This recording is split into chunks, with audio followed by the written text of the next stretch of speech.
ମାଛ ଚାଷ ପାଇଁ ତାଲିମ ଶିବିର ସରକାର ଚାଷୀଙ୍କୁ ସ୍ୱାବଲମ୍ବୀ କରିବାକୁ ବିଭିନ୍ନ ଯୋଜନା ପ୍ରଣୟନ କରି ସବସିଡିରେ ଆର୍ଥିକ ସହଯୋଗ କରିବା ସହିତ ସେମାନଙ୍କୁ ବିଭିନ୍ନ ପ୍ରକାର ଚାଷ କରିବାକୁ ତାଲିମ ଦେଇ ଆସୁଥିବା ବେଳେ ଆଜି କଳାହାଣ୍ଡି ଜିଲ୍ଲା ନର୍ଲା ସହରରେ ଥିବା କୃଷି କାର୍ଯ୍ୟାଳୟ ପରିସରରେ ମଧ୍ୟ ମାଛ ଚାଷୀମାନଙ୍କ ପାଇଁ ଏକ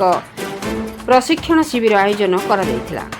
ନର୍ଲା କୃଷି ବିଭାଗ ପକ୍ଷରୁ ଆୟୋଜିତ ଏହି ଶିବିରରେ ନର୍ଲା ବ୍ଲକର ଶତାଧିକ ମହିଳା ଓ ପୁରୁଷ ଚାଷୀ ଯୋଗ ଦେଇଥିଲେ। आधुनिक पद्धति रे उन्नत मानर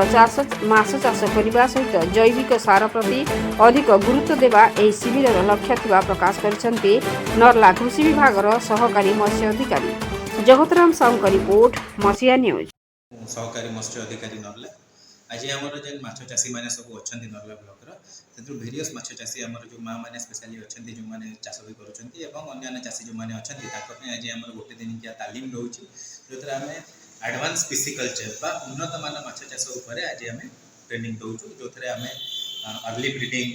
बा आमर नुआ पद्धति जोटा हूँ बायोफ्लक टांकी माछ चाष होची विषय भी आम ज्ञानदान दौचु एवं मिश्रित माछ चाष जोटा हूँ कि आमर रोही भाकुर